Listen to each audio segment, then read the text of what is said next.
والمرسلين أما بعد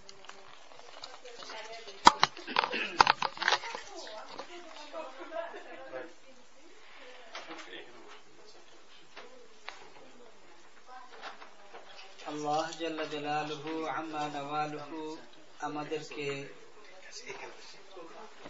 এখানে একত্রিত করেছেন কিছু কথা শোনার জন্য এবং যেই উপলক্ষে আমাদেরকে এখানে একত্রিত হওয়ার জন্য আহ্বান জানানো হয়েছে। যারা হজ করেছেন তারা একত্রিত হবেন। আমরা যদি একটু পিছনের দিকে দেখি যে হজের তাৎপর্য এবং হজের ইতিহাস, আল্লাহ তাআলা কুরআনে কারীমে ইরশাদ করেছেন, ওয়াইদ ইবতালা ইব্রাহিম রাব্বুহু বিকালিমাতিন ফাআতাম্মাহুন্না ক্বালা ইন্নী জাঈলুকা লিন-নাসি ইমামা ক্বালু মিন যুররিয়্যাতি ক্বালা লা ইয়ানালু আহদিয যালিমিন। আল্লাহ তাআলা ইরশাদ করেছেন যে যখন আল্লাহ তাআলা পরীক্ষা করলেন, ইযিবতালা ইব্রাহিম রাব্বুহু, তার রব প্রতিপালক যখন ইব্রাহিম আলাইহিস সালাতু ওয়াস সালামকে পরীক্ষা করলেন, বিকালিমাতিন, কিছু কথা দ্বারা, কিছু জিনিস দ্বারা, ফাআতাম্মাহুন্না, এবং সেই বিষয়গুলো, যে বিষয়গুলোতে পরীক্ষা করলেন, সমস্ত পরীক্ষাতে হযরত ইব্রাহিম আলাইহিস সালাতু ওয়াস সালাম পাশ করলেন। ফাআতাম্মাহুন্না, আল্লাহ তাআলা বলেন, তিনি কৃতকার্য হলেন। এবং আল্লাহ তাআলা নিজে সন্তুষ্ট হয়ে, খুশি হয়ে বললেন, ইন্নী জাঈলুকা লিন-নাসি ইমামা, যে আমি আপনাকে ইমাম বানাবো। হযরত ইব্রাহিম আলাইহিস সালাতু ওয়াস সালাম বললেন, মিন যুররিয়্যাতি, আমাকে তো আপনি বানাবেন ইমাম, কিন্তু আমার যারা বংশধর, আমার যারা ছেলে সন্তান, তাদেরকে কি করবেন? আল্লাহ তাআলা বলেন, লা ইয়ানালু আহদিয যালিমিন, যে তাদের জন্য আমি ওয়াদা করলাম, কিন্তু আমার এই অঙ্গীকার আপনার বংশধরের মধ্যে যারা জালিম হবে তাদের জন্য কার্যকরী হবে না। অর্থাৎ যারা আমার আদেশ নিষেধ পালনে সচেষ্ট হবে না, তাদের জন্য এটা কার্যকরী হবে না। এখন যদি আমরা দেখি, হযরত ইব্রাহিম আলাইহিস সালাতু ওয়াস সালামকে আল্লাহ তাআলা যে পরীক্ষা করলেন, বিকালিমাতিন, কিছু জিনিস দ্বারা, সেই জিনিসগুলো কি এবং কিভাবে পরীক্ষা করলেন, যদি আমরা এই দিকে দেখতে যাই তাহলে অনেক লম্বা হয়ে যাবে। সংক্ষেপে যদি আমরা শুধু সূচিপত্রের মতো একটু দেখি, হযরত ইব্রাহিম আলাইহিস সালাতু ওয়াস সালাম এমন এক ফ্যামিলিতে, এমন একটা পরিবেশে জন্মগ্রহণ করলেন, যেই পরিবেশে মূর্তি পূজা হতো। এবং হযরত ইব্রাহিম আলাইহিস সালাতু ওয়াস সালাম যেই ঘরে জন্মগ্রহণ করেন, যেই বাড়িতে জন্মগ্রহণ করেন, সেই বাড়িতে হলো তাদের মন্দির, এবং পুরা এলাকার সবচেয়ে বড় মূর্তি তাদের বাড়িতে রাখা। এমন পরিবেশে হযরত ইব্রাহিম আলাইহিস সালাতু ওয়াস সালাম জন্মগ্রহণ করেন। ইব্রাহিম আলাইহিস সালাতু ওয়াস সালাম এখনো বয়সে অনেক ছোট। তার পরীক্ষা শুরু হয়ে গেল যখন সবাই, তাদের যে ঈদ ছিল সেখানে যখন সবাই গেল, হযরত ইব্রাহিম আলাইহিস সালাতু ওয়াস সালামকে যাওয়ার জন্য বলল। ইব্রাহিম আলাইহিস সালাতু ওয়াস সালাম বললেন, ইন্নী সাকিম, আমি অসুস্থ। হযরত ইব্রাহিম আলাইহিস সালাতু ওয়াস সালাম সেখানে যাননি। হযরত ইব্রাহিম আলাইহিস সালাতু ওয়াস সালাম মন্দিরে যে সমস্ত মূর্তিগুলোকে ভেঙে ফেললেন, কুড়াল দিয়ে সব মূর্তিগুলোকে ভেঙে ফেললেন, কিন্তু সবচেয়ে বড় যে মূর্তিটি ছিল তার কাঁধে কুড়াল হ্যাং করে রাখলেন। সবাই যখন ফিরে আসলো অবাক হয়ে গেল, মান ফাআলা হাযা বিআলিহাতিনা, আল্লাহ তাআলা বলেন হযরত ইব্রাহিম আলাইহিস সালাতু ওয়াস সালামের এই অবস্থা দেখে তারা বলে, মান ফাআলা বিহাযা বিআলিহাতিনা, আমাদের এই সমস্ত ইলাহ খোদাদের সাথে এই কাজ কে করল? তখন সবাই আলোচনা করতেছিল, এমন অবস্থাতে তারা বলা বলি করলো যে একটা ছেলে আছে, ফাতান ইউকালু লাহু ইব্রাহিম, একটা ছেলে যাকে ইব্রাহিম বলা হয়, হয়তো সেই করেছে। ইব্রাহিম আলাইহিস সালাতু ওয়াস সালামকে ডাকা হলো এবং ইব্রাহিম আলাইহিস সালাতু ওয়াস সালামকে যখন বলা হলো যে এই কাজ কে করেছে, ইব্রাহিম আলাইহিস সালাতু ওয়াস সালাম তাদেরকে বোঝানোর জন্য বললেন, বাল ফাআলা কাবীরুহুম হাযা, এই মূর্তিগুলোর মধ্যে যে সবচেয়ে বড় মূর্তি সেই সবগুলোকে ভেঙেছে। তখন তারা সবাই চুপ হয়ে গেল। তারা বুঝতে পারলো যে হযরত ইব্রাহিম আলাইহিস সালাতু ওয়াস সালাম তাদেরকে কি বোঝাতে চাচ্ছেন, যে এই যে মূর্তিগুলো, এগুলো আমাদের নিজ হাতে বানানো, এরা নিজেরা কোনো কিছু করতে পারে না। এমনকি তাদের সামনে খাবার রাখলে সেই খাবার এর উপরে মাছি পড়লে সেই মাছিও এরা সরাতে পারে না, তাড়াতে পারে না। এমন অবস্থাতে তাদেরকে যদি আমরা খোদা মনে করি, রব মনে করি, তাহলে এটা আমাদের বোকামি ছাড়া কিছুই নয়। ইব্রাহিম আলাইহিস সালাতু ওয়াস সালাম এটা বোঝাতে চাইলেন। তখন তারা সবাই লজ্জিত হলো, লজ্জা পেল, চুপ হয়ে গেল। কিন্তু তাদের ক্ষোভ মিটল না। তখন তারা তাদের রাজার কাছে যে কমপ্লেন করলো এবং নমরুদের দরবারে তাকে নেওয়া হলো। নমরুদ তাকে শাস্তি দিল এবং সেই শাস্তি সম্পর্কে আমরা জানি, মানে কিভাবে পরীক্ষা শুরু হলো। এরপরে নমরুদ তাকে আগুনে জ্বালানোর চেষ্টা করলো, কিন্তু এটা তার দ্বারা সম্ভব হলো না। আল্লাহ তাআলা তাকে সেভ করেছেন।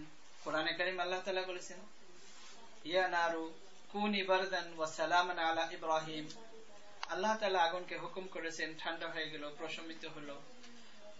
জ্বলন্ত আগুনে হযরত ইব্রাহিম আলাইহিস সালাতু ওয়াস সালাম একেবারে সেফ থাকলেন, সংরক্ষিত থাকলেন, কোনো অসুবিধা হলো না। এত কিছুর পরেও যখন ইব্রাহিম আলাইহিস সালাতু ওয়াস সালাম সেই আগুন থেকে ফিরে আসলেন, তখন নিজের বাপ, সে এটার জন্য খুবই নিজের আত্মসম্মান বোধ নিয়ে সে খুবই বিরক্ত বোধ করলো, যেটা কেমন ব্যাপার যে সারা দেশের মানুষ আমার ছেলের উপর বিরক্ত, বাদশাহ তাকে শাস্তি দিল। মানে তাদের বোঝা উচিত ছিল যে নিশ্চয়ই এমন কোন শক্তি, এমন কোন পরাশক্তি আছে যে শক্তি তাকে সাহায্য করছে। এটা না ভেবে, এটা না চিন্তা করে, অথচ ইব্রাহিম আলাইহিস সালাতু ওয়াস সালামের সাথে হযরত ইব্রাহিম আলাইহিস সালাতু ওয়াস সালামের ডেভিড হয়েছে। ইব্রাহিম আলাইহিস সালাম ছোট, নমরুদ বাদশাহ। নমরুদ বলল যে আমি খোদা, আমি রব। ইব্রাহিম আলাইহিস সালাতু ওয়াস সালাম বলেন যে না, তুমি খোদা হতে পারো না। খোদা তো হলেন তিনি যিনি কাউকে জীবন দান করেন, যিনি কাউকে মৃত্যু দান করেন। সে একজনকে ডেকে মেরে ফেললো, আরেকজনকে ডেকে এনে ছেড়ে দিল এবং বলল, আনা উহয়ি ওয়া উমীত। আল্লাহ তাআলা বলেন যে দেখো, আমি নিজেই জীবন দান করি, আমি একে মেরে ফেললাম, একে জীবন দিয়ে দিলাম। হযরত ইব্রাহিম আলাইহিস সালাতু ওয়াস সালাম চিন্তা করলেন, এ তো খুব গর্দভ লোক, একে বোঝানো খুব কঠিন। বললেন, ইন্নাল্লাহা ইয়াতি বিশ-শামসি মিনাল মাশরিকি ফাতি বিহা মিনাল মাগরিব। আল্লাহ তাআলা সূর্যকে উদিত করেন ইস্ট থেকে এবং ডুবিয়ে দেন ওয়েস্টের দিকে। তুমি আজকে ফাতি বিহা মিনাল মাগরিব, তুমি আজকে ওয়েস্ট থেকে উদিত করে দেখাও। আল্লাহ তাআলা বলেন, ফাবুহিতাল্লাযী কাফার, কিংকর্তব্য বিমূঢ় হলো, তার দ্বারা আর কোনো কিছু সম্ভব হলো না, চুপ হয়ে গেল। এত কিছু দেখার পরেও হযরত ইব্রাহিম আলাইহিস সালাতু ওয়াস সালামের আব্বা আরো বেশি ছেলের প্রতি আকৃষ্ট হওয়ার পরিবর্তে রাগান্বিত হলেন এবং বললেন যে আমি তোমাকে পাথর ছুঁড়ে মেরে ফেলবো। ইব্রাহিম আলাইহিস সালাতু ওয়াস সালাম এখনো ছোট বয়সের, দেখলেন যে আমার আর কোনো কিছু করার নেই, তখন বললেন যে এখন তা আমার আর কিছু করার নেই, বাড়িঘর ছেড়ে চলে গেলেন। এবং তখনও বললেন যে আপনি তো আমার বাপ, আমার সাথে এমন আচরণ করলেন, কিন্তু তারপরেও আমি আপনার জন্য দোয়া করবো আল্লাহ তাআলার কাছে। চলে গেলেন। পরীক্ষা শুরু হলো। পরীক্ষা, এর পরবর্তী পরীক্ষা খুবই সংক্ষেপে আমি বলার চেষ্টা করি। হযরত ইব্রাহিম আলাইহিস সালাম বিয়ে করলেন হযরত সারা রাদিয়াল্লাহু তাআলা আনহাকে। বিয়ে করার পরে যখন যাচ্ছিলেন, তো পথে এমন একটা বাদশা ছিল, যে বাদশার রাজত্বে সে ছিল খুবই অত্যাচারী। যে কোনো সুন্দরী মেয়ে দেখলেই সে তার উপর অত্যাচার করত, যৌন অত্যাচার করত। ইব্রাহিম আলাইহিস সালাম বললেন হযরত সারাকে যে তুমি বলবে যে তুমি আমার বোন, আর আমি বলবো যে সে আমার বোন, আর তুমি বলবা আমি তোমার ভাই। চিন্তা করলেন যে ইসলামের হিসেবে তো সব মুসলমানই ভাই, ভাই বোন, সেই হিসেবে কমপক্ষে এই জালেম বাদশার অত্যাচার থেকে যেন আমরা বাঁচতে পারি। কিন্তু সেই বাদশাহ পুলিশ দিয়ে ধরিয়ে নিলেন হযরত সারাকে। নেওয়ার পরে হযরত সারার উপর যখন অত্যাচার চালাতে চাইল, হযরত সারা আল্লাহ তাআলার কাছে দোয়া করলেন। দোয়া করার পরে সে বেহুশ হয়ে গেল। হযরত সারা তখন রহম করলেন যে লোকটা এইভাবে মারা যাবে, আল্লাহর কাছে দোয়া করলেন, আবার সে ঠিক হয়ে গেল, হুঁশ আসলো। আবার সে অত্যাচার করতে চাইল। তৃতীয়বার তখন আর সে অত্যাচার করার সাহস পেল না। এবং সে যদিও অত্যাচারী ছিল, তারপরেও সে বুঝতে পারলো যে এ কোনো কামেল মহিলা হবে, এ কোনো সত্যিকার অর্থে কোনো ভালো মহিলা। সে নিজের মেয়েকে দিয়ে দিল যে যাও, আমার মেয়েকে তোমাকে দিয়ে দিলাম, আমার এই মেয়েকে তুমি তোমার মতো এমন বানাবে। এবং আমার ওই যুগে এমন সিস্টেম ছিল যে আমার এই মেয়েকে তুমি তোমার কাছে রাখবে, তোমাকে দিয়ে দিলাম। আর সেই মেয়ে হলো হযরত হাজেরা। তো যখন হযরত ইব্রাহিম আলাইহিস সালাম হযরত সারাকে নিয়ে চলে গেলেন, যাওয়ার পরে আস্তে আস্তে হযরত হাজেরা বড় হলেন। আর এত বছর পার হয়ে গেল, এর মধ্যে হযরত ইব্রাহিম আলাইহিস সালামের আর কোনো সন্তান হলো না। হযরত হাজেরা যখন বড় হলেন, হযরত সারা বললেন যে আমাদের তো কোনো সন্তান নেই, আর এই মেয়ে বড় হয়ে গেছে, আপনি একে বিয়ে করেন, হয়তো আল্লাহ তাআলা আপনাকে কোনো সন্তান দিবে। আর এই মেয়েকে হযরত সারা নিজেই লালন পালন করেছেন, বড় করেছেন। এখন সে যুবতী। হযরত ইব্রাহিম আলাইহিস সালাম স্ত্রীর পরামর্শে বিয়ে করলেন। আর বিয়ে করার পরে আল্লাহ তাআলা একটা সন্তান দিলেন। এই সন্তানই হযরত ইসমাঈল আলাইহিস সালাম। এখন সন্তান হয়ে যাওয়ার পরে এখন যে ওই সতীনের যে একটা মনোভাব থাকে, ওই মনোভাব হযরত সারার মধ্যে চলে আসলো। খুবই সতীসাথী মহিলা, খুব নেক পায়েস, কিন্তু সতীন মনোভাব চলে আসলো যে এখন তো ছেলের কারণে ওকে বেশি আদর করবে আমার থেকে, তা আমার কোনো সন্তান নেই। আল্লাহ তাআলার পক্ষ থেকে আবার পরীক্ষা শুরু হয়ে গেল। আল্লাহ তাআলা তো মানুষের অন্তরের খবর রাখেন। আল্লাহ তাআলা হুকুম করলেন যে এই ছেলে সহ এই ওয়াইফকে তুমি নিয়ে চলে যাও। কোথায় নিয়ে যেতে হবে? বিওয়াদিন গায়রি যি যারইন। আল্লাহ তাআলা কোরআনে বর্ণনা করেছেন, আমি খুব সংক্ষেপে তুলে ধরছি, যে এমন একটা জায়গায় যেখানে কোনো গাছপালা তরুলতা কোনো কিছু নাই, শুধু পাহাড় আর পাহাড়। আর এমন পাহাড় যে পাহাড়েও কোনো গাছপালা নেই। সবচেয়ে আশ্চর্য বিষয় হলো কালো পাহাড়। মুফাসসিরিনে কেরাম লিখেছেন যে অন্যান্য দুনিয়ার বিভিন্ন জায়গায় যে সমস্ত পাহাড় থাকে, ওই পাহাড়ে সুন্দর সুন্দর গাছ থাকে, গ্রিন থাকে, কিন্তু মক্কা এমন যে কোনো গাছপালা তো নেই, উপরন্তু কালো পাহাড়। মানে যেই পাহাড়ের যেই পাহাড় এবং যেই পাথরের দিকে মানুষের কোনো আকর্ষণই থাকে না, এমন কালো। মুফাসসিরিনে কেরাম লিখেছেন যে এই জন্য এমন কালো পাহাড় দিয়ে আল্লাহ তাআলা মক্কা শহরকে আবৃত করেছেন, যে মানুষের জন্য অন্য কোনো আকর্ষণ না থাকে বাইতুল্লাহ ছাড়া। সমস্ত মানুষের যেন আকর্ষণ শুধু ওই বাইতুল্লাহর দিকে থাকে, এবং সবাই যেন শুধু ওই বাইতুল্লাহর দিকেই তাকায়। এছাড়া আর পুরো মক্কা চতুর্দিকে যত পাহাড় দেখবেন, আমরা যারা হজ করেছি সবাই দেখেছি, দেখার মতো কোনো পাহাড় নেই। অথচ যে সমস্ত অঞ্চলে পাহাড় থাকে, মানুষ সেখানে ভ্রমণ করতে যায়, এত সুন্দর পাহাড় থাকে, গাছপালা থাকে, কিন্তু মক্কার পাহাড়গুলো এত কালো এবং এমন যে তার মধ্যে কোনো আকর্ষণ নেই। যেন সমস্ত মুসলমানদের একমাত্র আকর্ষণ এই বাইতুল্লাহর সাথে থাকে, অন্য কোন জিনিসের সাথে যেন না থাকে। তো আল্লাহ তাআলা বলেন বিওয়াদিন গায়রি যি যারঈন, এমন জায়গায় নিয়ে গেলেন। নিয়ে যাওয়ার পরে আল্লাহ তাআলার পক্ষ থেকে হুকুম হলো যে মুখে কোনো কথা বলবেন না। কেমন পরীক্ষা, মানে আমরা কল্পনাও করতে পারবো না এমন পরীক্ষা। একটার পর একটা পরীক্ষা। স্ত্রী ইয়াং, ছোট বাচ্চা, একে রেখে এমন জায়গায় যেখানে কোনো পানি নেই, আর পাহাড়ি এলাকা যদি পানি না থাকে সেখানে কারো জীবিত থাকার কোনো প্রশ্নই আসে না, এমন জায়গাতে রেখে চলে যাচ্ছে। সাথে খাবার, খেজুর টেজুর হয়তো কিছু থাকবে, পানি কিছু হয়তো থাকবে, রেখে চলে যাচ্ছে। হযরত ইব্রাহিম আলাইহিস সালাম যখন চলে যাচ্ছেন, হযরত হাজেরা জিজ্ঞেস করেন যে আপনি আমাদের কি এখানে রেখে চলে যাচ্ছেন?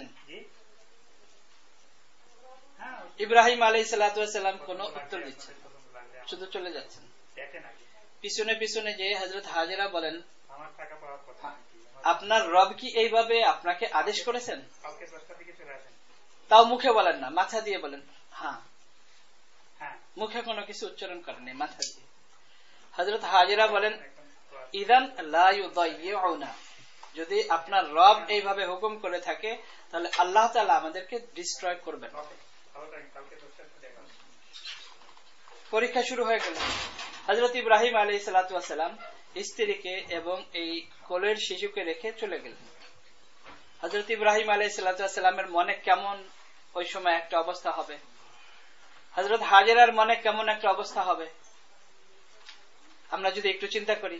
আমরা তো সবাই বাপ হয়েছি, আমাদের ছেলে সন্তান আছে, স্ত্রী আছে, মানে কেমন একটা অবস্থা হবে, কেমন একটা পরিস্থিতি হবে। এই অবস্থাতে চলে গেলেন। এখন যা কিছু খাবার টাবার ছিল শেষ হয়ে গেছে, পানি শেষ হয়ে গেছে, আর মায়ের যদি খাবার কিছু না থাকে তাহলে বাচ্চার দুধ কোত্থেকে আসবে? পানিরও কোনো ব্যবস্থা নেই। হযরত ইসমাঈল আলাইহিস সালাম কোলের শিশু, পানির জন্য ছটফট করেন। হযরত হাজেরা আলাইহিস সালাম শিশুকে রেখে দেখার জন্য যে কোথাও কোনো পানি আছে কিনা। আমরা যারা হজ করলাম, এখন তো পাহাড় বোঝা যায় না, সাফা মারওয়া, তো মাকামে ইব্রাহিম থেকে সোজা গেলেই সাফা, এরপরে মারওয়া। তা হযরত হাজেরা আলাইহিস সালাম সাফা পাহাড়ে গেলেন, ওখানে যে আবার বাচ্চাকে দেখলেন। যখন আবার নিচের দিকে চলে যাচ্ছেন তখন বাচ্চাকে দেখা যায় না, এই জন্য মাঝখানে যে দৌড়ে গেলেন। মারওয়া পাহাড় থেকে আবার বাচ্চাকে দেখলেন, ওখান থেকে দেখা যায়, পাহাড় থেকে আবার দেখা যায়। তো এইভাবে যতবার গিয়েছেন, 7 বার, কিয়ামত পর্যন্ত আল্লাহ তাআলা তার বান্দাদেরকে এবং বিশেষ করে যারা সেখানে যাবে এবং যারা পৌঁছবে এবং যাদের উপরে হজ ফরজ, যারা উমরা করতে যাবে, কিয়ামত পর্যন্ত আল্লাহ তাআলা তাদের জন্য ওয়াজিব করে দিয়েছেন। যদি কেউ এই সাই না করে তাহলে তার দাম দিতে হবে, মানে দাম দিতে হবে। একটা ছাগল বা একটা ভেড়া, এটা সেখানে জবাই করতে হবে যদি কেউ না করে, মানে ওয়াজিব করে দিয়েছেন কিয়ামত পর্যন্ত। পরীক্ষা শুরু হয়ে গেল। এরপর হযরত ইব্রাহিম আলাইহিস সালাম আসতেন বছরে। ছেলে যখন একটু বড় হয়েছে, বাপের সাথে ছেলে দৌড়াদৌড়ি করে, এমন অবস্থাতে আল্লাহ তাআলার পক্ষ থেকে হুকুম হয়েছে যে ছেলেকে জবাই করতে হবে। তাও আবার স্বপ্নে। নবীর স্বপ্ন ওয়াহী, সমস্ত নবীগণের স্বপ্ন ওয়াহী। এই জন্য অন্য কোন মানুষ যদি ঘুমায় তাহলে তাদের ওযু ভেঙে যায়, কিন্তু আম্বিয়া কেরাম ঘুমাইলেও তাদের ওযু ভাঙে না। আম্বিয়া কেরামের স্বপ্ন এটা ওয়াহী, এবং স্বপ্নে দেখলেন ওয়াহী, ডাইরেক্ট কোনো ওয়াহীও না, স্বপ্নে। এখন ছোট ছেলেকে বলছেন যে আমি স্বপ্নে দেখি যে তোমাকে আমি জবাই করতেছি, ফানজুর মাযা তারা, তুমি বলো তোমার মতামত কি। এত ছোট ছেলে, তার ভাষ্য দেখেন, তিনি বলেন ইয়া আবাতি ফাআল মা তুমার, হে আব্বা আপনি করুন যা আপনাকে আদেশ করা হয়েছে। সাতাজিদুনি ইনশাআল্লাহু মিনাস সাবিরিন, অবশ্যই আপনি আমাকে পাবেন সবরকারী, ধৈর্যশীল পাবেন। করলেন। আল্লাহ তাআলা জান্নাতের থেকে দুম্বা পাঠালেন হযরত জিবরিল আলাইহিস সালাতু ওয়াস সালামের মাধ্যমে, এবং জবাই হয়ে গেল। আল্লাহ তাআলা ঘোষণা দিয়েছেন ওয়া ফাদাইনাহু বিযিবহিন আযীম, অনেক বড় একটা জবাই, যেটা আল্লাহ তাআলা করাইছে, আমি করিয়ে দিয়েছি। এখানেও একটা পরীক্ষা। যদি এমন না হতো, আর যদি হযরত ইসমাঈল আলাইহিস সালামই যদি জবাই হয়ে যেতেন, কেমন হতো? তো একের পর এক পরীক্ষা, একের পর এক পরীক্ষা, এই সমস্ত পরীক্ষা, আরো অনেক পরীক্ষা। এই সমস্ত পরীক্ষার পরে আল্লাহ তাআলার পক্ষ থেকে, এখন ছেলে বড় হয়েছে, বিয়ে করেছে, আল্লাহ তাআলার পক্ষ থেকে হুকুম হলো যে আপনি এবং আপনার ছেলেকে নিয়ে আপনি আমার ঘর তৈরি করেন। বাইতুল্লাহ তৈরি করার পরে হযরত ইব্রাহিম আলাইহিস সালাতু ওয়াস সালাম দোয়া করলেন, রব্বানা তাকাব্বাল মিন্না, যে যা আমরা করলাম আপনি আমাদের এটাকে কবুল করেন। এই সমস্ত পরীক্ষার পরে তখন আল্লাহ তাআলা বললেন, ইযিবতালা ইব্রাহিম রাব্বুহু বিকালিমাতিন, যে যখন আমি আমার বন্ধু হযরত ইব্রাহিম আলাইহিস সালাতু ওয়াস সালামের পরীক্ষা নিলাম, ফাআতাম্মাহুন্না, প্রত্যেক সাবজেক্টে তিনি 100 এর মধ্যে 100। ক্বালা ইন্নী জাঈলুকা লিন-নাসি ইমামা, আল্লাহ নিজের পক্ষ থেকে ঘোষণা দিলেন যে আমি আপনাকে কিয়ামত পর্যন্ত সমগ্র মানব জাতির জন্য আমি আপনাকে নেতা বানিয়ে দিলাম। আমরা সবাই সন্তানের খেয়াল করি, সন্তানের কথা চিন্তা করি। হযরত ইব্রাহিম আলাইহিস সালাতু ওয়াস সালাম চিন্তা করেছেন, ক্বালা ওয়া মিন যুররিয়াতি, আমার বংশধরের কি হবে, আমাকে তো আপনি করে দিলেন। আমরাও চিন্তা করি, হালাল হারাম কোনো কিছু পরোয়া করি না, 30 বছরের সুদের উপরে বাড়ি করি বাচ্চাদের জন্য। আমি মরে গেলাম, আমি জাহান্নামে যাই, কিন্তু আমার ছেলেকেও সেই রাস্তায় তুলে দিয়ে গেলাম। হযরত ইব্রাহিম আলাইহিস সালাতু ওয়াস সালাম চিন্তা করেছেন যে আমার ছেলে সন্তানদের কি হবে। আল্লাহ তাআলা বলেছেন, লা ইয়ানালু আহদিয যালিমিন, তাদের জন্য আমি আপনার সাথে ওয়াদা করলাম, কিন্তু তাদের মধ্যে যারা জালিম, অর্থাৎ যারা আমার আদেশ নিষেধ পালন করবে না, তাদের সাথে আমার এই ওয়াদা নয়। আর এই প্রতিদান আল্লাহ তাআলা কিভাবে দিয়েছেন? হযরত আদম আলাইহিস সালাতু ওয়াস সালাম থেকে যদি আমরা হিসাব করি, হযরত আদম আলাইহিস সালাম, শীস আলাইহিস সালাম, ইদ্রিস আলাইহিস সালাম, হযরত নূহ আলাইহিস সালাম, উপরে থেকে সালেহ আলাইহিস সালাম, 7 জন কি 8 জন ছাড়া সমস্ত আম্বিয়ায়ে কেরাম, আমরা শুনে থাকি উলামায়ে কেরামের কাছে বয়ানে শুনি 1,24,000 বা 2,24,000 যে আম্বিয়ায়ে কেরাম, তার মধ্যে এই 7 জন বা 8 জন ছাড়া সমস্ত আম্বিয়ায়ে কেরাম হযরত ইব্রাহিম আলাইহিস সালাতু ওয়াস সালামের সন্তানদের মধ্য থেকে, সমস্ত আম্বিয়ায়ে কেরাম। হযরত ইব্রাহিম আলাইহিস সালাতু ওয়াস সালাম, ওনার ছেলে হলো হযরত ইসমাঈল আলাইহিস সালাম, যার কথা আমরা শুনলাম। এখন হযরত ইব্রাহিম আলাইহিস সালাতু ওয়াস সালাম বুড়ো হয়ে গেছেন, অনেক বয়স হয়ে গেছে, প্রায় 100 বছরের মতো। এক বর্ণনা অনুযায়ী 116 বছর। আর হযরত সারার এখনো ছেলে সন্তান হয় নাই, এক বর্ণনা অনুযায়ী 80 বছরের উপরে, এক বর্ণনা অনুযায়ী 90 বছরের উপরে বয়স হয়ে গেছে। ফেরেশতারা এসেছে হযরত ইব্রাহিম আলাইহিস সালাতু ওয়াস সালামের সাথে দেখা করার জন্য। আর সত্যিকার অর্থে তারা এসেছে হলো হযরত ইব্রাহিম আলাইহিস সালাতু ওয়াস সালামের সাথে দেখা করে যাবেন লূত আলাইহিস সালাতু ওয়াস সালামের জাতিকে ধ্বংস করার জন্য। কেন ধ্বংস করবেন? আল্লাহ তাআলা কোরআনে কারিমে বলেছেন যে তাদের যে পাপ ছিল, যে অপরাধ ছিল, তার মধ্যে সবচেয়ে উল্লেখযোগ্য অপরাধ ছিল তারা নির্লজ্জা একটা জাতি ছিল, নির্লজ্জ জাতি এবং খুব মিথ্যাবাদী। আর সবচেয়ে বড় যেটা তাদের অপরাধ এবং পাপ ছিল এটা হলো তারা ছিল যেটাকে আমরা এখানে গে বলি, লেসবিয়ান বলি, সমকামিতা। মুফাসসিরিনে কিরাম লিখেছেন যে সমকামিতা পুরুষ ও পুরুষে যেটা, এটাও লূত আলাইহিস সালাতু ওয়াস সালামের জাতি শুরু করেছে, এবং যেটা মেয়ে মেয়ে যেটা লেসবিয়ান, এটাও লূত আলাইহিস সালামের সময়ই শুরু হয়ে গেছে। তার কারণ পুরুষে পুরুষে যখন এমন করত তখন মহিলারাও ওইভাবে শুরু করে, এবং এই অপরাধের কারণে তাদেরকে এমন শাস্তি দেওয়া হয়, ফেরেশতারা যখন আসে হযরত ইব্রাহিম আলাইহিস সালাতু ওয়াস সালামের সাথে দেখা করার জন্য মানুষ রূপে, হযরত ইব্রাহিম আলাইহিস সালাতু ওয়াস সালাম ছিলেন খুবই আপ্যায়ন পরায়ণ, খুবই আতিথেয়তা পরায়ণ ছিলেন।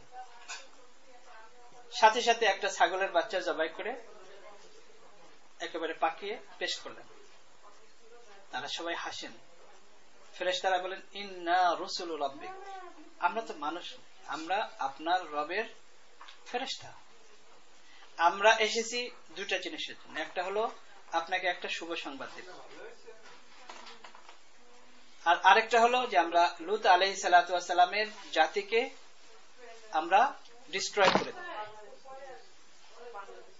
আপনাকে একটা শুভ সংবাদ দিব, আর লূত আলাইহিস সালাতু ওয়াস সালামকেও একটা শুভ সংবাদ দিব যে আপনি এখান থেকে বের হয়ে যান, আপনার ফ্যামিলিকে নিয়ে আপনি বের হয়ে যান, আপনার জাতিকে ধ্বংস করে দিব। এই শুভ সংবাদ হযরত লূত আলাইহিস সালামকে দিব, আর আপনাকে একটা শুভ সংবাদ দিব যে আল্লাহ তাআলা আপনাকে একটা ছেলে দিবে, সেই ছেলের নাম হবে ইসহাক। আল্লাহ তাআলা নিজে নাম রেখেছেন যে আল্লাহ তাআলা আপনাকে একটা ছেলে দিবে, সেই ছেলের নাম হবে ইসহাক। ওমি ওয়ারা ইসহাক ইয়াকুব, এবং সেই ছেলের একটা ছেলে হবে। আল্লাহ তাআলা সেই ছেলেরও নাম রেখেছেন কোরআনে কারিমে, তার নাম হবে ইয়াকুব। তো ইসহাক তার ছেলে হবে ইয়াকুব। ইয়াকুব আলাইহিস সালাম, এদিকে শেষ করি। হযরত লূত আলাইহিস সালাতু ওয়াস সালাম ছিলেন হযরত ইব্রাহিম আলাইহিস সালাতু ওয়াস সালামের ভাতিজা। হযরত ইব্রাহিম আলাইহিস সালাতু ওয়াস সালামের নবুয়ত প্রাপ্তির পরে এই ভাতিজা শুরু থেকেই হযরত ইব্রাহিম আলাইহিস সালাতু ওয়াস সালামের সাথে ছিলেন হযরত লূত আলাইহিস সালাম। আর যেখানে তাকে নবী হিসেবে পাঠানো হয়েছিল এটা সত্যিকার অর্থে হযরত লূত আলাইহিস সালাতু ওয়াস সালামের নিজের এরিয়া নয়, মানে এই এলাকাতে ওনাকে পাঠানো হয়েছিল। যদিও বলা হয় কওমি লূত, কোরআনে ইউজ করা হয়েছে, যেহেতু তাকে সেখানে পাঠানো হয়েছিল সেই হিসাবে। হযরত লূত আলাইহিস সালাম হযরত ইব্রাহিম আলাইহিস সালাতু ওয়াস সালামের আপন ভাতিজা, এবং এই একজনই হযরত ইব্রাহিম আলাইহিস সালাতু ওয়াস সালামের উপর ঈমান এনেছিলেন তখন, এবং চাচার সাথে নিজে হিজরত করে চলে আসতেন সাথে সাথে। আল্লাহ তাআলা ওনাকেও নবী বানিয়েছেন। তার জাতি যখন অনেক বেশি অপরাধ করলো তখন ফেরেশতারা হযরত লূত আলাইহিস সালাতু ওয়াস সালামকে বললেন যে আপনি আসরি বি আহলিকা, আপনি রাতের মধ্যে আপনার ফ্যামিলি নিয়ে চলে যান, ইল্লাম রাতআক, কিন্তু আপনার ওয়াইফকে নিতে পারবেন না। তার কারণ আপনার ওয়াইফও ওই অপরাধীদের মধ্যে একজন। মুফাসসিরিনে কিরাম লিখেছেন যে উদাহরণ, যে নবীর স্ত্রীও যদি হয় তাহলে সেও যে জান্নাতে যেতে পারবে নিজের আমল ছাড়া, এটা সম্ভব নয়। আল্লাহ তাআলা কোরআনে কারীমে एग्जांपल দিয়েছেন, আমরাআত নূহ ওয়া আমরাআত লূত কানাতা তাহতা আবদাইন মিন ইবাদিনা ফাখানাতাহুমা, যে দুইজন এমন নবী, হযরত নূহ আলাইহিস সালাতু ওয়াস সালাম জাতির পিতা, মানে হযরত নূহ আলাইহিস সালাতু ওয়াস সালামের সময় যারা অপরাধ করেছিল পানির দ্বারা আল্লাহ তাআলা সকলকে ডিস্ট্রয় করে দিয়েছিলেন। শুধু 82 জন বা 84 জন বা 81 জন যারা জীবিত ছিল, সে তাদের থেকেই আমরা আবার দ্বিতীয়বার যারা জন্ম নিয়েছে এই পর্যন্ত কিয়ামত পর্যন্ত তারাই। তো যেমন হযরত আদম আলাইহিস সালাতু ওয়াস সালাম আমাদের আদি পিতা, হযরত আদম আলাইহিস সালাতু ওয়াস সালামের পরে হযরত নূহ আলাইহিস সালাতু ওয়াস সালামও আমাদের আদি পিতা, মানে ওই যে 81 জন বা 82 জন তাদের থেকেই কিয়ামত পর্যন্ত যত মানুষ জন্ম নেবে। তো সেই হিসেবে হযরত নূহ আলাইহিস সালাম অনেক বেশি মর্যাদার অধিকারী, এত বড় নবী হওয়া সত্ত্বেও তার স্ত্রী ফাখানাতাহুমা, দুইজনেই নবীর সাথেও খিয়ানত করেছে, অর্থাৎ তারা নবীর উপর ঈমান আনেনি এবং দুইজনই জাহান্নামী। আর ফিরআউন, যার ব্যাপারে এমন কোন মুসলমান নাই, এমন কোন নন মুসলিম নাই যে ফিরআউনের ব্যাপারে না জানে। ফিরআউনের অত্যাচার, তার জুলুম, তার কুফর সবকিছু সম্পর্কে আমরা জানি, বলার অপেক্ষা রাখে না। কিন্তু তার স্ত্রীর কথা আল্লাহ তাআলা কোরআনে বলেছেন, ক্বালাত রাব্বিবনি লি বাইতান ফিল জান্নাতি ওয়া নাজ্জিনি মিন ফিরআউন ওয়া আমালি। হে আল্লাহ, জান্নাতে আমাকে একটা ঘর বানিয়ে দেন, আমি এর জুলুম অত্যাচার সহ্য করে আমি দুনিয়ার থেকে বিদায় নিতে চাই, কিন্তু আমি আমার ঈমান হারাতে চাই না। রাব্বিবনি লি বাইতান ফিল জান্নাহ ওয়া নাজ্জিনি মিন ফিরআউন ওয়া আমালি, এর কৃতকর্মের থেকে, এর অত্যাচার থেকে, জুলুম থেকে আমাকে আপনি পরিত্রাণ দেন, আমাকে বাঁচিয়ে দেন।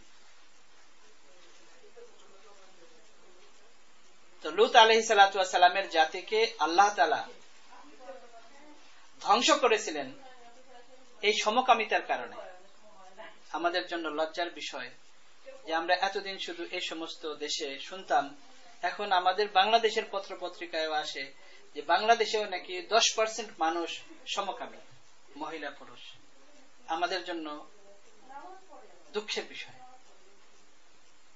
এবং যার শাস্তি হলো এটা কোরআনে কারিমে আছে, আমরা মুসলমান সবাই বিশ্বাস করি যে শাস্তি কি।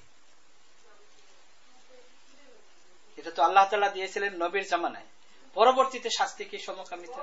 ফুকাহায়ে কেরাম লিখেছেন যে এটার শাস্তি হলো, যদি কেউ ব্যভিচারী হয় তো তার যে শাস্তি, যে কোমর পর্যন্ত গেড়ে পাথর ছুঁড়ে তাকে হত্যা করা, এটা তার থেকেও জঘন্য।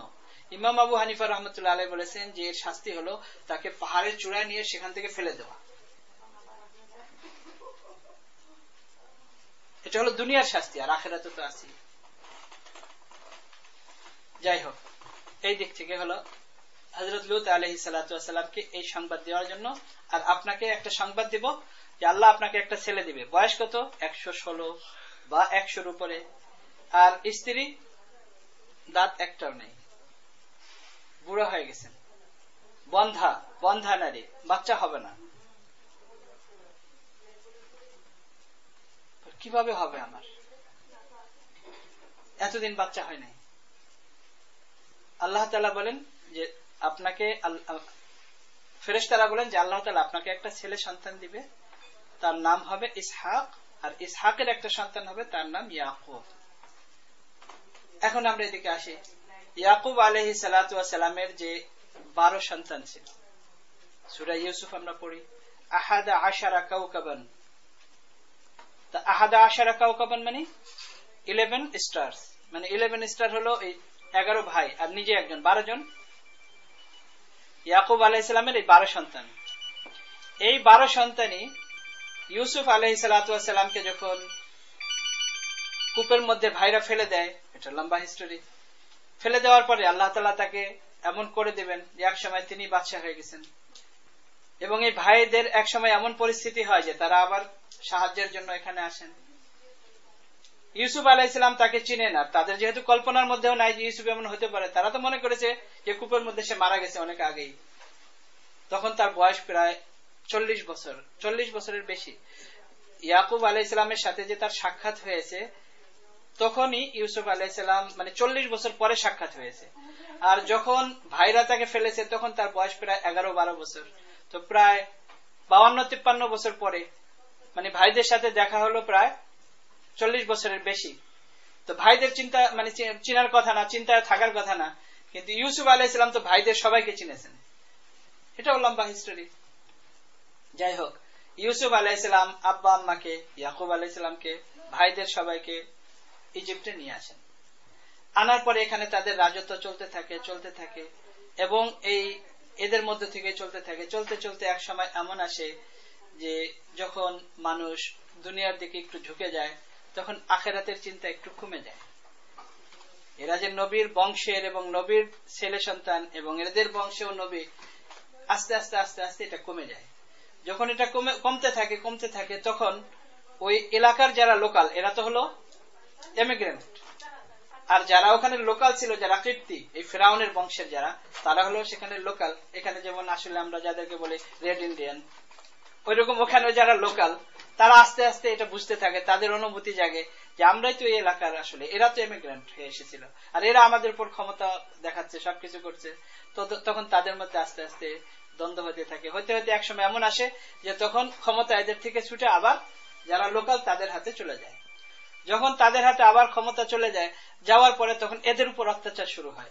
এই যে অত্যাচার শুরু হয়, ওই অত্যাচারে যে আমরা যে বারবার শুনি, কোরআনে কারিমে পড়ি, বনি ইসরাইল, বনি ইসরাইল, বনি মানে সন্তান, আর ইসরাইল এটা হলো তাদের হিব্রু ভাষায় হলো আব্দুল্লাহ, যেটাকে আমরা বলি আব্দুল্লাহ মানে আল্লাহ তাআলার ছেলে। তো ইয়াকুব আলাইহিস সালামের লকাব ছিল আব্দুল্লাহ, অর্থাৎ তাদের হিব্রু ভাষায় হলো এটা ইসরাইল। তো ইসরাইলের সন্তান অর্থাৎ আব্দুল্লাহর সন্তান। তো এই যে 12 সন্তান ইয়াকুব আলাইহিস সালামের, এই সন্তান থেকেই আস্তে আস্তে আস্তে আস্তে হতে হতে 12টা ট্রাইব হতে থাকে, আর এদের মধ্যে থেকেই নবী আসতে থাকে। এবং আস্তে আস্তে এক সময় এমন আসে, বনি ইসরায়েলের উপর অত্যাচার হতে হতে মুসা আলাইহিস সালামের জন্ম হয়। এটা লম্বা হিস্টোরি। এরপরে মুসা আলাইহিস সালামের সাথে যে 12টা ট্রাইব, এই 12টা ট্রাইবে 12 ভাইয়ের সন্তান যারা এবং এদের বংশ যারা, এই 12টাই হলো ট্রাইব হয়ে যায়। যখন তারা নীল নদী যখন পার হয়, 12টা রাস্তা হয়ে যায় তাদের জন্য, এই 12 ট্রাইবের জন্য 12টা রাস্তা হয়ে যায়। মুসা আলাইহিস সালাম পানির জন্য যখন লাঠি মারেন পাথরের উপরে, তো 12টা স্প্রিং হয়ে যায়, এই 12টা ট্রাইবের জন্য হয়ে যায় এই 12টা। তো আল্লাহ তাআলা ইব্রাহিম আলাইহিস সালাতু ওয়াস সালামকে প্রতিদান দিয়েছেন, আর কিয়ামত পর্যন্ত ইব্রাহিম আলাইহিস সালাতু ওয়াস সালাম এবং তার ফ্যামিলি যেই সমস্ত কাজ তারা করেছেন এবং তাদের দ্বারা আল্লাহ তাআলা করিয়েছেন, এটাকে কিয়ামত পর্যন্ত জীবন্ত রাখার জন্য আল্লাহ তাআলা এই হজের সিস্টেমকে ধনী মুসলমানদের জন্য ফরজ করে দিয়েছেন। এই হজের তাৎপর্য কি? অনেক ফজিলত, এটা বলতে গেলে তো অনেক ঘন্টার দরকার। এতটুকু যে যে ব্যক্তি হজ করলো, হজ করে যে ফিরে আসলো, সে এমন কায়াউমিন ওয়ালাদাতহু উম্মুহু, যে যেমন তার মা এখন তাকে প্রসব করলো, একটা বাচ্চা এখন জন্ম নিল, এর যেমন কোনো গুনাহ নাই, নিষ্পাপ, যে হজ করে আসলো সেও এমন নিষ্পাপ। কিন্তু আল্লাহ তাআলা বলেছেন ফালা রাফাসা ওয়ালা ফুসুকা ওয়ালা জিদালা ফিল হজ।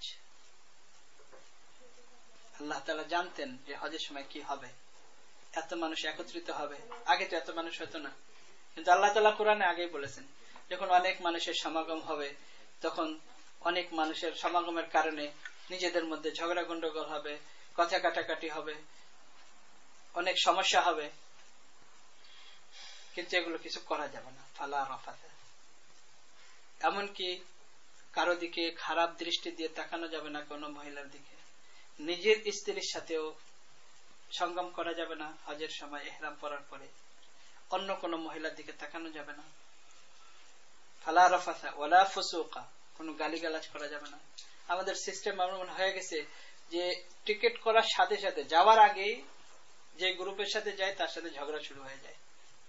আমি বলেছিলাম এত তারিখে যাবো, এত আপনি বলেছিলেন এই ফ্যাসিলিটি, এখন এরকম নাই, ঝগড়া শুরু হয়ে যায়। ওয়ালা ফুসুকা ওয়ালা জিদালা ফিল হজ, কোনো ঝগড়া গন্ডগোল এগুলো করা যাবে না। এই সমস্ত কন্ডিশন, এই সমস্ত শর্ত শরায়েত, এই সমস্ত বৈশিষ্ট্য যদি আমরা পালন করে তারপরে যদি আমরা হজ করি, তাহলে আমাদের হজ এমন হবে যেন মা যেমন তার সন্তানকে প্রসব করলো নিষ্পাপ, ঠিক এমন হয়ে যাবে। উলামায়ে কেরাম, মুফাসসিরিনে কেরাম হজ কবুল হওয়ার কিছু সাইন, কিছু আলামত বলেছেন। কবুল হওয়া না হওয়া এটা তো আল্লাহ তাআলা জানেন, এটা তো কেউ জানে না। অনেক ঘটনা আছে যেগুলো বলার এখন সময় নেই, আর অনেক লম্বা বিষয়। হজ কবুল হওয়া না হওয়া এটা তো আর আমরা বলতে পারবো না যে আসলে তার হজ কবুল হয়েছে কি হয় নাই, এটা তো আল্লাহ তাআলা জানেন। কিন্তু হজ কবুল হওয়ার কিছু সাইন আছে, কিছু আলামত আছে। কিতাবে একটা ঘটনা লিখেছে, যদিও এটার সাথে খুব একটা সম্পৃক্ত না, তাও বলি। এক লোক হজের জন্য অনেক কষ্ট করে টাকা পয়সা একত্রিত করেছে। আগে তো আমাদের মধ্যে এরকম আমেরিকা থাকতো না, মানুষ এত পয়সা একসাথে জমা করতে পারতো না। অল্প অল্প করে অনেক পয়সা জমা করেছে। হজে যেতে 3 মাস 4 মাস লাগতো। তো কোনো এক কারণে তার স্ত্রী প্রতিবেশীর কাছে গিয়েছে, মহিলার কাছে, যে কিছু চেয়েছে, কোনো কিছু দরকার ছিল, প্রতিবেশীর কাছে চাই। আমরা যারা আমেরিকা, আমরাও চাই প্রতিবেশী নিজেদের মধ্যে পরিচিত হলে আমরাও চাই, এবং এটা ইসলামে আছে এবং কোরআনেও আছে এ ব্যাপারে, যে এরকম ছোটখাটো জিনিস যদি কেউ চায় তাহলে দিতে যদি কেউ কৃপণতা করে, এটা কোরআনেও এটা নিন্দা করা হয়েছে। এটা সিস্টেম শুরু থেকেই আছে।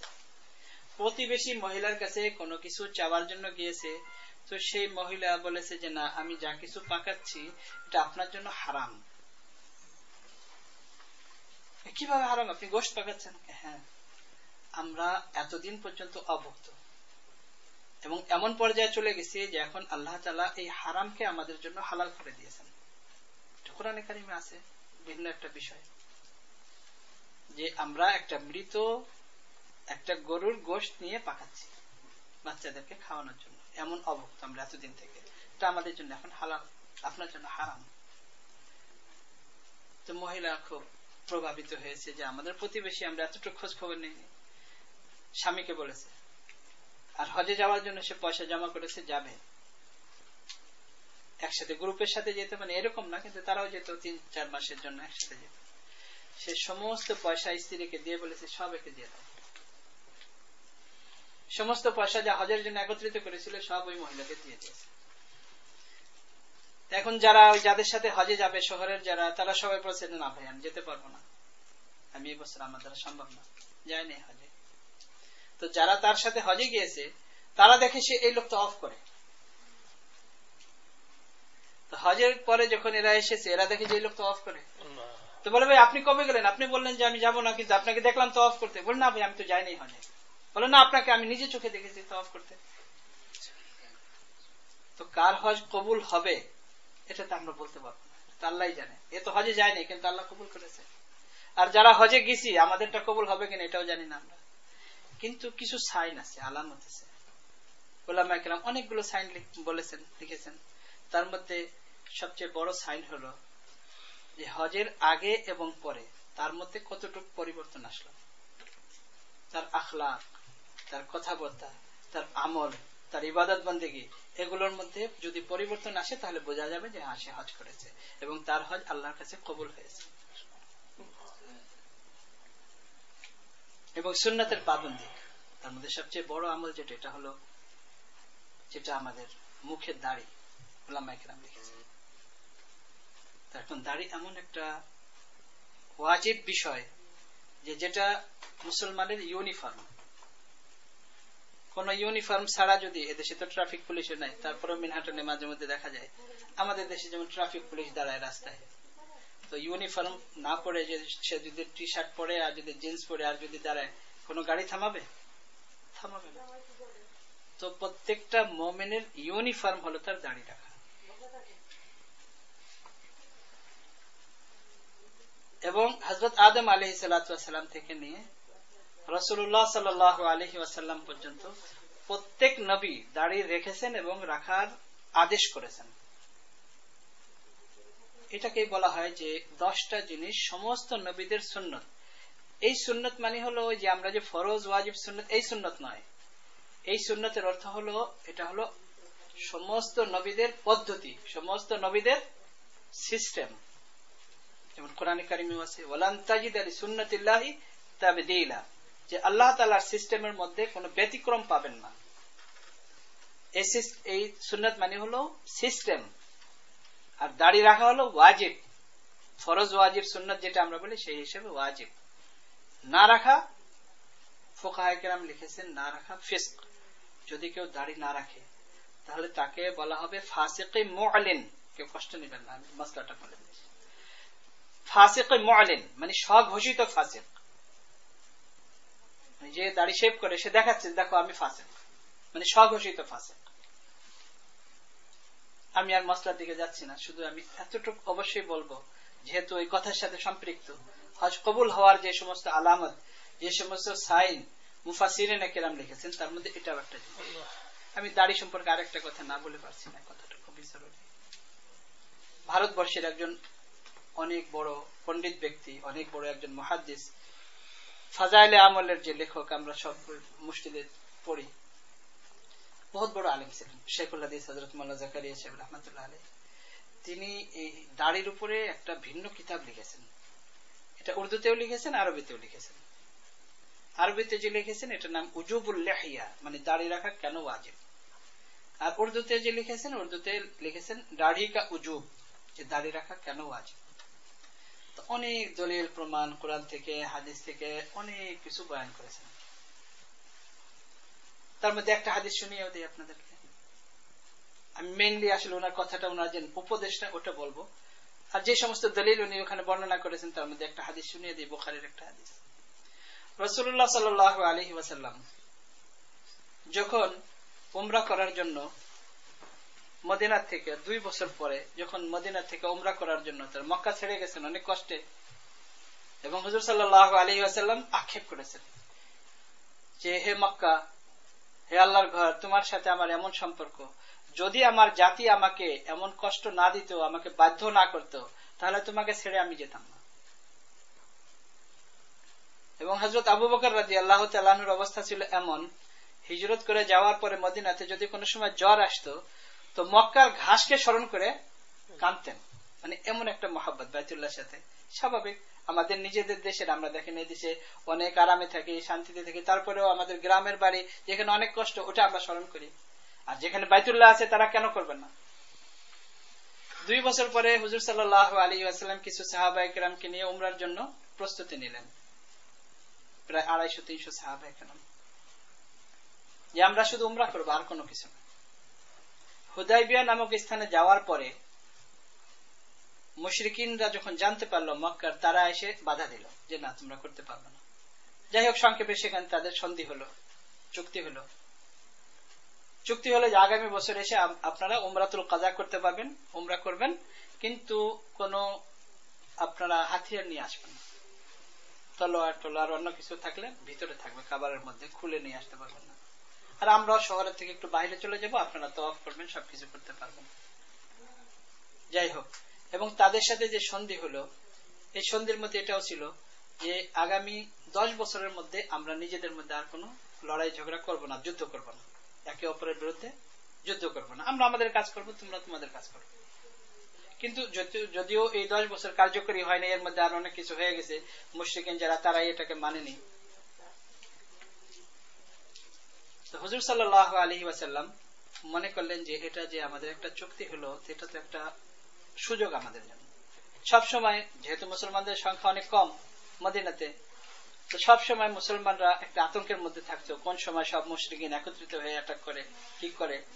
তো এই চুক্তি হওয়ার পরে হুজুর সাল্লাল্লাহু আলাইহি ওয়াসাল্লাম একটু সুযোগ পেলেন যে যাক, এখন তো আমাদের মধ্যে আর এরকম যুদ্ধ হবে না।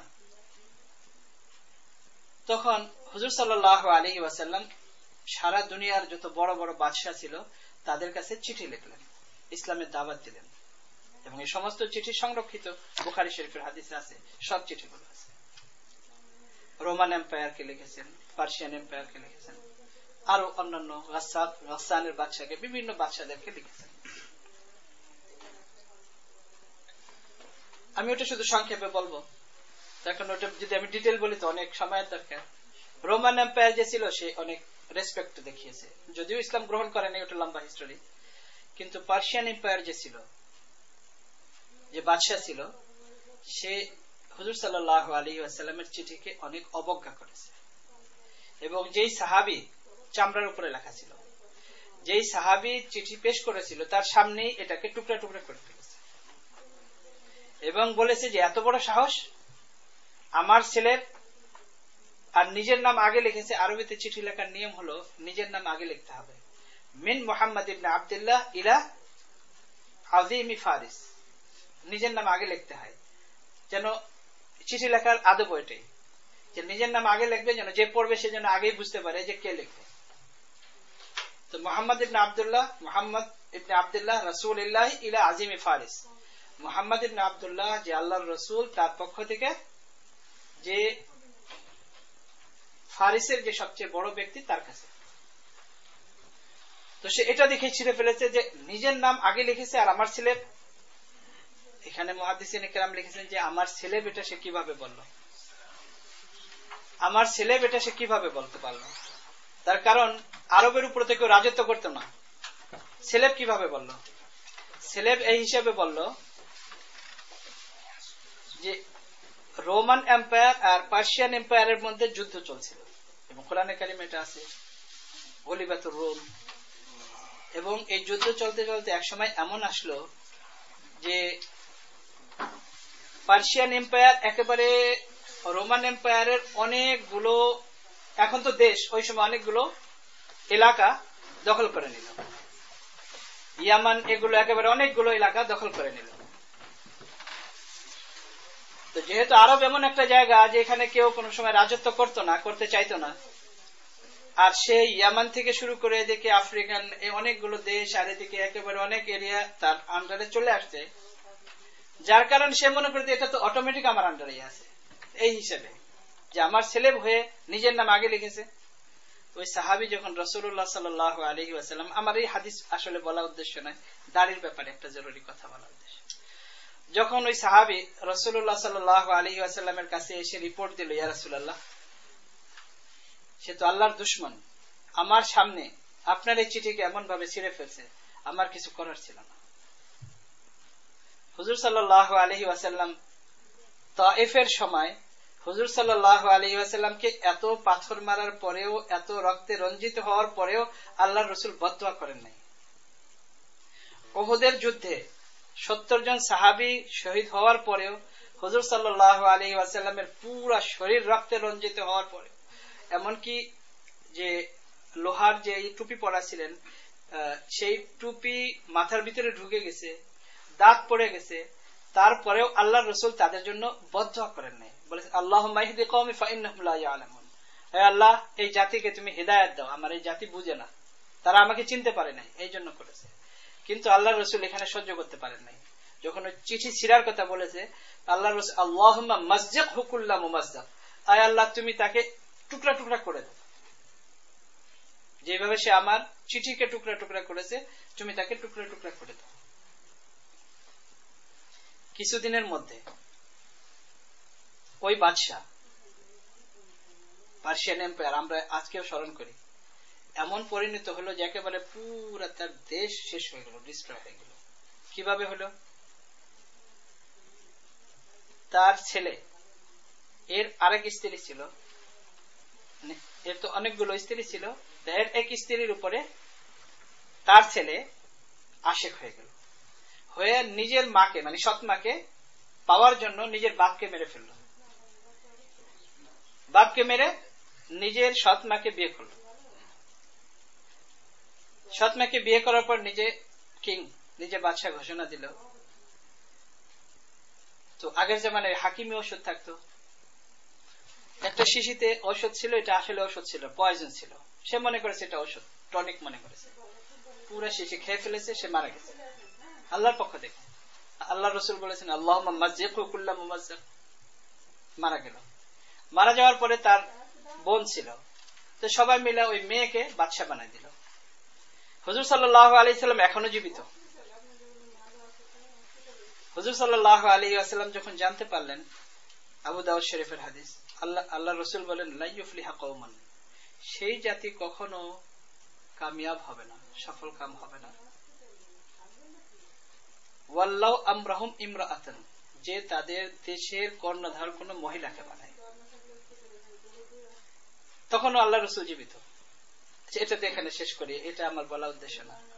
ওই যে বাদশা চিঠি ছিঁড়ে ফেললো, সে ছিঁড়েই কিন্তু ক্ষান্ত হয়নি, সে ওই চিঠি ছিঁড়ে ইয়ামানের যে গভর্নর ছিল তাকে চিঠি লিখলো, ইয়ামানও তার আন্ডারে ছিল। ইয়ামানের গভর্নরকে বলল যে দেখো হিজাজে কে এমন আছে যে আমার কাছে চিঠি লিখেছে এবং এই এই জিনিস লিখেছে, তাকে ধরে নিয়ে আসো আমার কাছে। ইয়ামানের গভর্নর 2 জন লোককে পাঠালো ধরার জন্য। তখন এদের তো আইডিয়া ছিল না যে হুজুর সাল্লাল্লাহু আলাইহি ওয়াসাল্লাম কোন পজিশনে আছেন, মদিনাতে কি অবস্থাতে। এরা তো মনে করেছে 2 জন লোক যাবে আর ধরে নিয়ে চলে আসবে, কিন্তু মদিনাতে যাওয়ার পরে যে দেখে ওখানে তো অন্যরকম অবস্থা। তো তারা হুজুর সাল্লাল্লাহু আলাইহি ওয়াসাল্লামের কাছে পারমিশন চাইল যে আমরা দেখা করতে চাই। হুজুর সাল্লাল্লাহু আলাইহি ওয়াসাল্লাম পারমিশন দিলেন। এই যে দুটা লোক আসলো হুজুর সাল্লাল্লাহু আলাইহি ওয়াসাল্লামকে মেইনলি তারা তো এসেছিল ধরে নেওয়ার যাওয়ার জন্য, এখন পরিস্থিতি এমন যে তারা এখন কথা বলবে, এটার জন্য পারমিশন লাগবে। তো পারমিশন হুজুর সাল্লাল্লাহু আলাইহি ওয়াসাল্লাম দিলেন। তারা যখন সামনে আসলো তো এদের দুইজনের বড় বড় মোচ ছিল আর দাড়ি শেপ ছিল। আল্লাহ রসুল সাল্লাল্লাহু আলাইহি ওয়াসাল্লামের আখলাক, আল্লাহ রসুল বলেন যে আমাকে পাঠানো হয়েছে যে আমি একেবারে চরিত্র, উত্তম চরিত্র, আখলাকের একেবারে চূড়ায় মানুষকে নিয়ে যাব, এর উপরে আর আখলাক হতে পারে না। আর ওই সময় আরবেরও সিস্টেম ছিল, আজও আছে, যেটা যে দূতের সাথে খারাপ ব্যবহার করা যায় না, তখনও ছিল, এমনকি নন মুসলিমদের মধ্যেও ছিল, মুসলমানদের মধ্যেও ছিল। কিন্তু তারপরেও আল্লাহ রসুল সাল্লাল্লাহু আলাইহি ওয়াসাল্লাম তাদের থেকে নিজের চেহারাকে ফিরিয়ে নিয়েছেন এবং তাদেরকে হুজুর সাল্লাল্লাহু আলাইহি ওয়াসাল্লামের চেহারা বিলকুল লাল হয়ে গেছে এবং রাগেশ্বরে বললেন যে মান আমারাকুমা বিহাদা, কে তোমাদেরকে এরকম অর্ডার করেছে যে তোমরা বড় বড় মোচ রেখেছো আর দাড়ি শেভ করেছো? তো তারা বলল যে আমাদের লর্ড আমাদেরকে এইভাবে আদেশ করেছে। আল্লাহ রসুল সাল্লাল্লাহু আলাইহি ওয়াসাল্লাম এইভাবে নিজের দাড়িতে হাত দিয়ে বললেন আমারানি রব্বি হাকাযা, আমার রব আমাকে আদেশ করেছে এইভাবে রাখার জন্য, যে দাড়ি বড় রাখবো আর মোচ ছোট রাখবো। চিন্তা করে দেখেন যে একে তো নন মুসলিম, তাদের ব্যাপারে কোনো আপত্তি থাকার কথা না, দূতের সাথে খারাপ ব্যবহার করার কোনো মুসলিম নন মুসলিম এবং তখনও ছিল না, আজকেও নাই, কিন্তু তারপরেও আল্লাহ রসুল সহ্য করতে পারেন না। এছাড়া আরো অনেক হাদিস, যাই হোক আমি যে জিনিসটা বলতে চাচ্ছি, শাইখুল হাদিস সাহেব রহমতুল্লাহ আলী, জাকারিয়া সাহেব রহমতুল্লাহ আলী অনেক দলিল প্রমাণ কোরআন হাদিস থেকে বর্ণনা করার পরে শেষে দুটো উপদেশ দিয়েছেন যে দেখো আমি এত ওই যে দলিল প্রমাণ এত কিছু যে আমি দিলাম, এগুলো তুমি একদিকে রাখো, আমি তোমাদেরকে দুইটা উপদেশ দেই, এটা একটু স্মরণ করো। এটা হলো হাদিসের মধ্যে আছে, মিশকাতের হাদিস, যে যদি কোনো ব্যক্তি দুনিয়াতে যেই অবস্থাতে মারা যাবে, আখিরাতে তাকে এইভাবে উঠানো হবে, এই অবস্থাতে উঠানো হবে। আর কে কখন মারা যাবে এটা কি কেউ জানে? ছোট বাচ্চাও মারা যায়, বয়স্ক যে সেও মারা যায়, আমার 4 বছরের ছেলে মারা গেছে। তো কে কখন মারা যাবে কেউ জানে না। এই অবস্থাতে যদি আমার মৃত্যু হয় আর কিয়ামতের দিন যদি আমাকে এই অবস্থাতে উঠানো হয়, রাসূলুল্লাহ সাল্লাল্লাহু আলাইহি ওয়াসাল্লাম যখন হাউজে কাউসারে দাঁড়িয়ে থাকবেন আর সমস্ত উম্মতকে যখন হাউজে কাউসার থেকে পান করাবেন, আমি কোন মুখে যে আল্লাহ রসুলকে বলবো ইয়া রাসূলুল্লাহ আমিও আপনার একজন উম্মতি, কোন মুখে বলবো? বলতে পারবো? এই জিনিসটা তোমরা চিন্তা করো। শেখ একটা জিনিস বলেছেন, আরেকটা জিনিস শেখ লিখেছেন যে দেখো একটা লোক অত্যাচারী জালিম, কিতাবে লিখেছে যে জালিম যখন ঘুমন্ত থাকে তখন কমপক্ষে মানুষ নিরাপদ থাকে, অর্থাৎ সে তখন আর কোনো ঘুমন্ত, তখন তার দ্বারা জুলুম হচ্ছে না। একটা লোক ঘুমন্ত, সে তো আর কোনো অপরাধী না, কিন্তু যেই লোকটা দাঁড়িয়ে শেভ করে ঘুমাইলো সেই ঘুমন্ত অবস্থায় অপরাধী, গুনাহগার। একটা লোক ইমামের পিছনে প্রথম কাতারে নামাজ পড়ে ইখলাসের সাথে, সে তো কোনো অপরাধ করে না, কিন্তু এই লোকটা ইখলাসের সাথে ইমামের পিছনে প্রথম কাতারে নামাজরত অবস্থায় গুনাহগার। একটা লোক রাত্রিবেলা একেবারে একাকী, তার স্ত্রীও জানে না, সে উঠে ওযু করে তাহাজ্জুদ পড়ে 3টার সময়, আল্লাহ ছাড়া কেউ তাকে দেখে না, কোনো শো আপ নাই, কোনো রিয়াকারি নাই, এই লোক তো কোনো অপরাধ করে না। কিন্তু যেই লোক দাড়ি শেভ করে এরকম ইখলাসের সাথে আল্লাহর জন্যই তাহাজ্জুদ পড়লো, গুনাহগার অবস্থায় তাহাজ্জুদ পড়লো। এই জিনিসটা চিন্তা করো।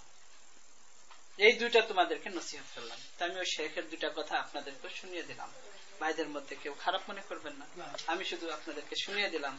আল্লাহ তাআলা হজ কবুল হওয়ার যে সমস্ত সাইন এবং আলামত যেটা উলামায়ে কেরাম লিখেছেন, ওগুলো আমাদেরকে অর্জন করার তৌফিক দান করেন এবং আমাদের সবার আমলকে যেইভাবে করলে আল্লাহ এবং আল্লাহর রাসূল পছন্দ করবেন, খুশি হবেন, ওইভাবে করার তৌফিক দান করেন। ওয়াখিরু দাওয়ানা আলহামদুলিল্লাহি রাব্বিল আলামিন।